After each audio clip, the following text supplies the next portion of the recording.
You're listening to the Modern Mainframe, BMC's intelligent C optimization and transformation podcast, covering the latest trends and issues in the mainframe and how BMC AMI solutions can help you make change your competitive advantage.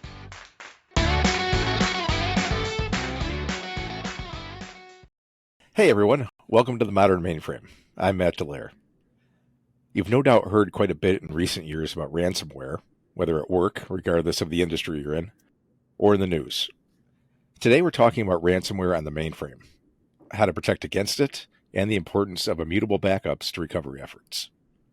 Joining me for the discussion are BMC AMI Cloud Sales Specialist, Colleen Gordon, and Worldwide Director of Cybersecurity Sales, Ken Chism. Colleen, Ken, thanks for being here today. Thank you, Matt. Thank you, Matt. So Ken, I'll start things off with a question for you. Ransomware is a word you hear a lot in the news lately. What is ransomware, and does it affect the mainframe?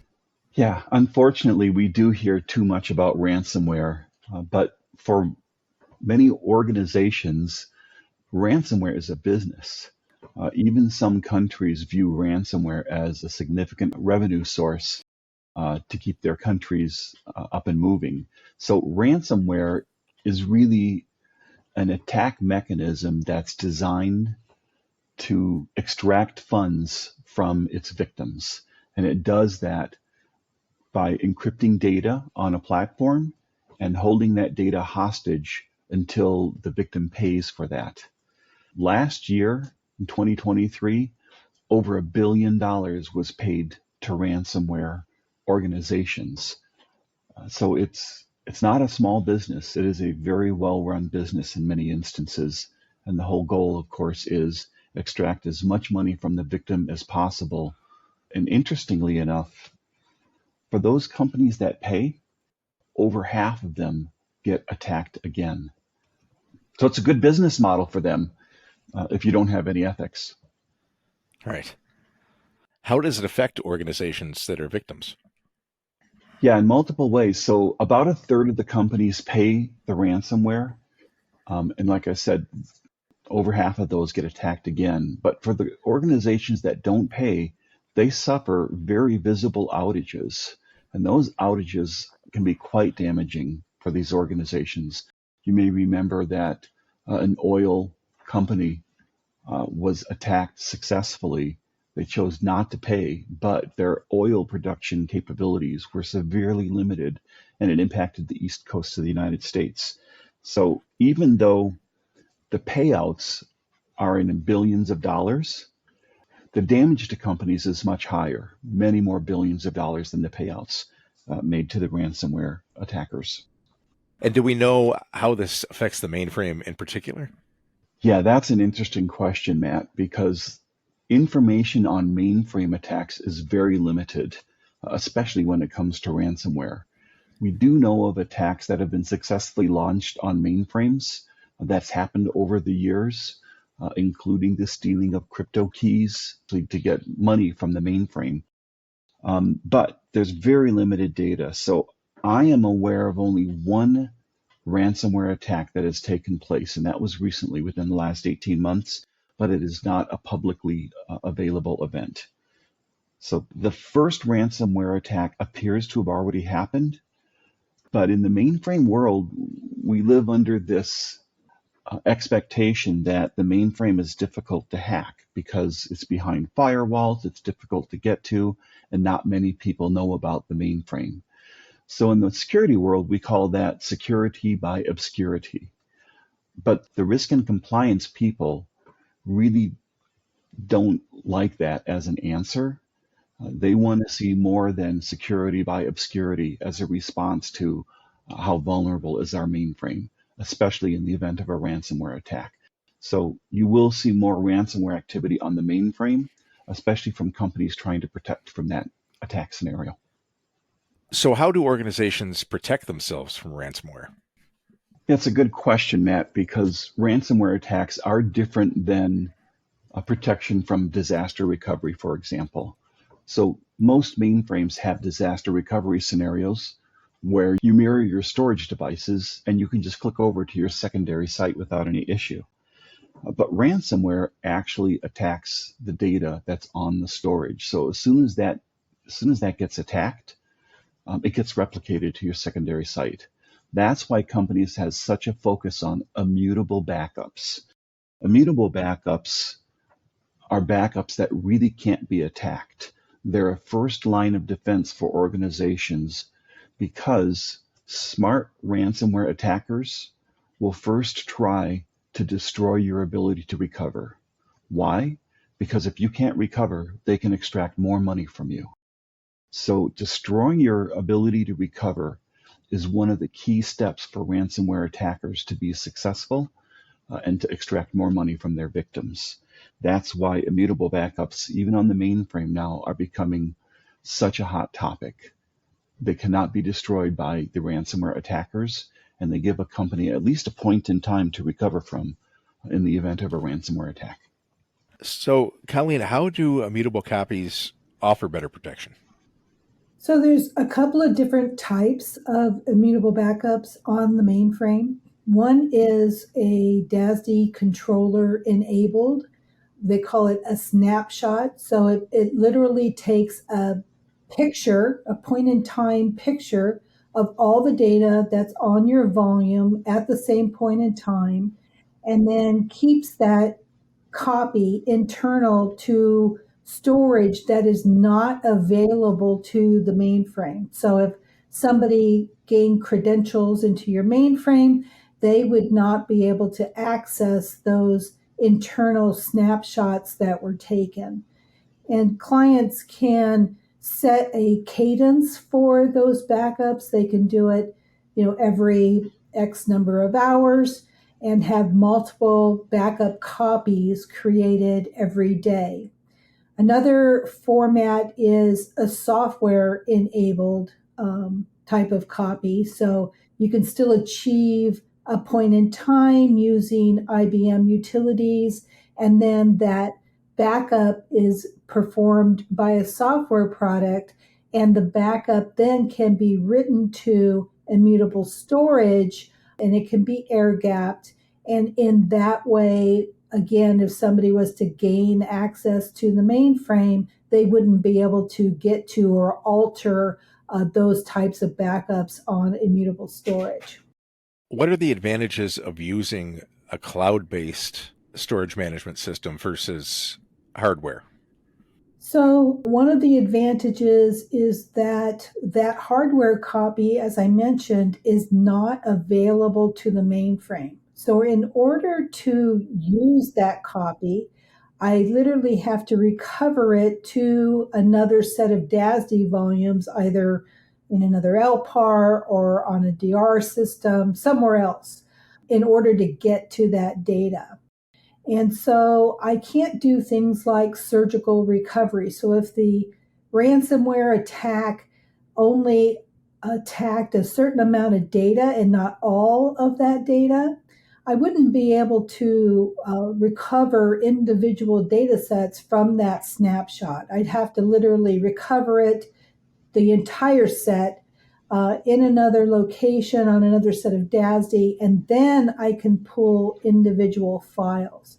With the software-based backup that I mentioned, written out to a mutable copy, I can immediately pull back individual files from that. I don't need to lay down the entire snapshot. Ken, let's say you've been the victim of a cyber attack. How would you determine which backup to use for recovery? Yeah, in the scenario that Colleen was just mentioning, many financial institutions take their backups every 30 minutes, every 60 minutes. I know of one that does it every 10 minutes. So it does take a while to isolate the mainframe once you've decided or you've determined that you're under attack. It may take an hour, 2 hours to isolate the mainframe, get all of your interactive users off, get all the batch jobs stopped, and all of that time, transactions are running for certain applications, and then you eventually bring your mainframe down to an isolated point. And now you're faced with the question, which of those immutable backups is the right one to use for a recovery? So because most mainframes, virtually all mainframes, are the heart of an organization's daily operations, if a mainframe is attacked, your response is going to be governed by the mainframe team as well as the security team. and they're going to want to do a forensic analysis, understand who was on the mainframe, what programs were used, when did they get on the mainframe, when did the attack start, and that when did the attack start and what programs were used are really important deliverables from that forensic analysis. Because when you can determine with great accuracy when that attack started, you now know which immutable backup is safe to recover from. And it would be the backup just before the damage started. So that forensic analysis is really critical to helping understand which of those backups is the safe one to use from my recovery option.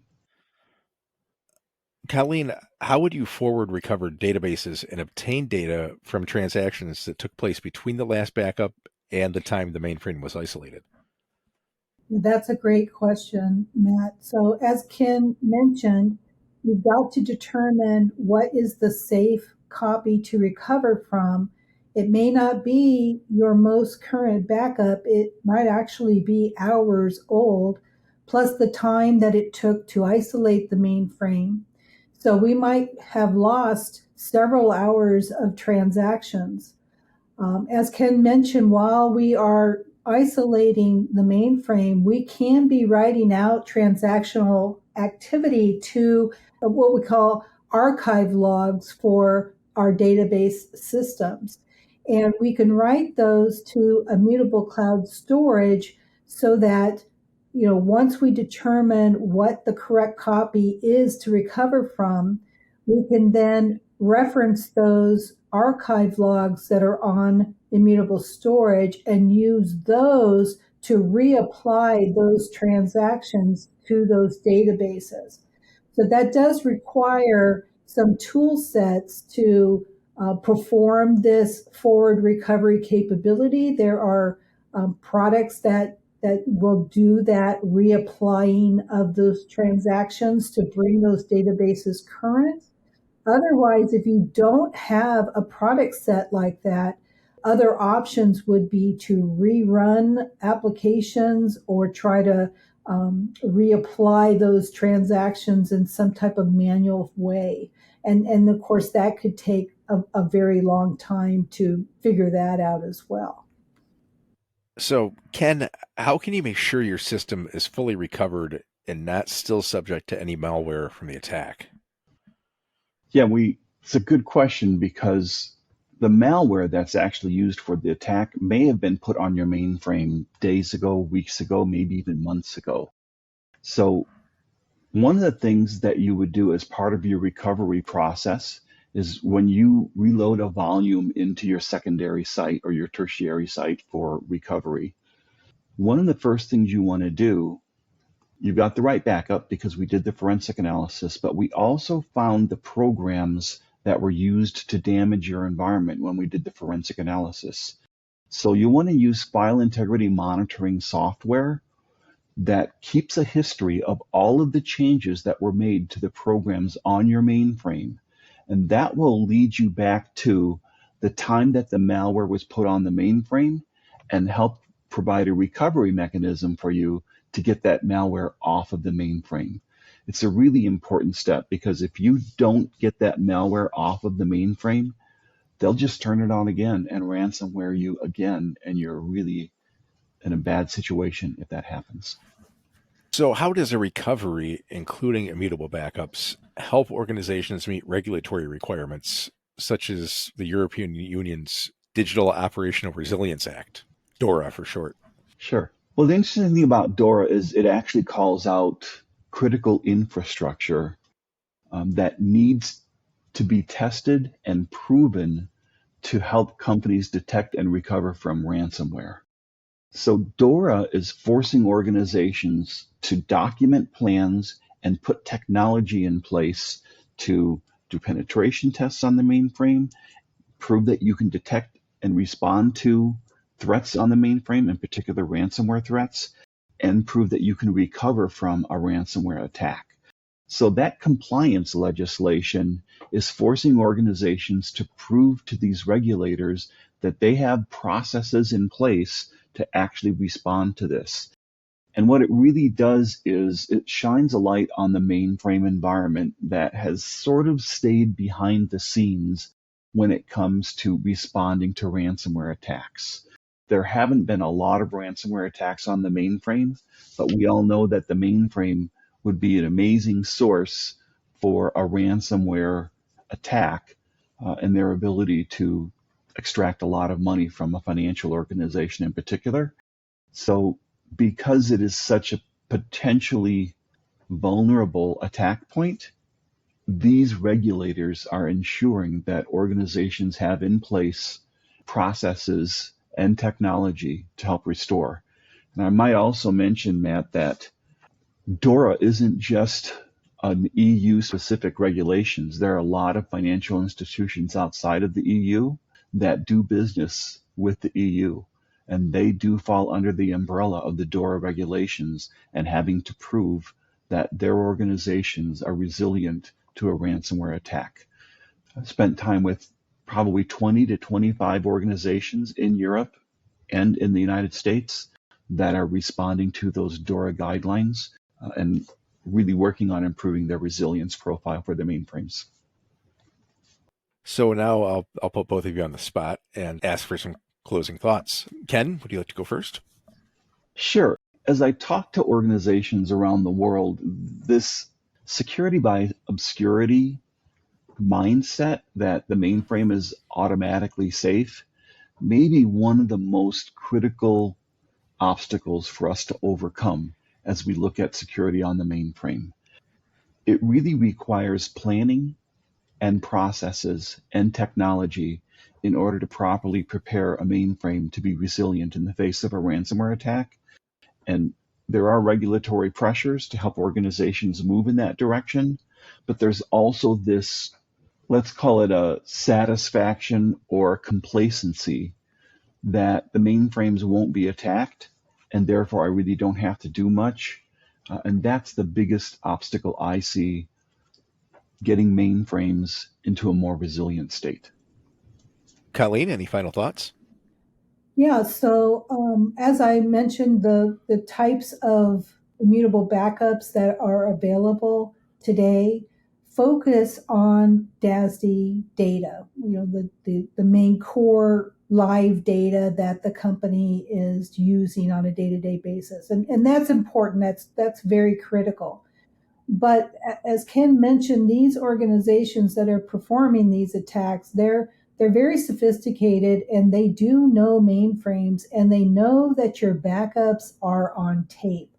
So don't forget the tape data. That also needs to be protected. So there are options now for writing tape data to immutable storage, removing that vulnerability of losing all of your backup information. That's also where a lot of clients write their archive logs that those transactions are written to be able to forward recover. They're typically written to tape. So tape also needs to be included in your plan for resiliency. So there's one other item since Colleen mentioned it.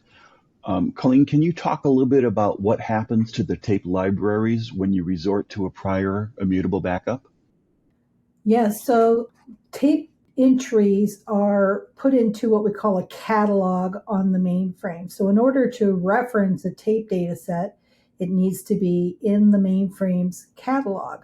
So if you recover a backup that's several hours old, any tape entry that was created beyond that point in time won't be in that recovered catalog. So if you're relying on tape to bring those databases current, you won't know what tape those archive logs were written to. And you're going to spend a lot of time and effort trying to figure that out. And of course, that's going to add to the length of time it takes you to recover. So once again, there are solutions today that write these tape data sets to immutable storage. They would be readily available. They're not dependent on the catalog. and they would be available for, readily available for that recovery, so you can get to it a lot quicker. Thanks, Colleen. This has been a very interesting conversation about a very important topic and timely. So, Colleen, Ken, thanks again for joining us today. Thank you, Matt. Sure. Great. Thanks, Pat. And thank you to everyone listening. I'll include some links for further information in the show notes. So thanks for joining us today on the Modern Mainframe, and we'll talk to you next time.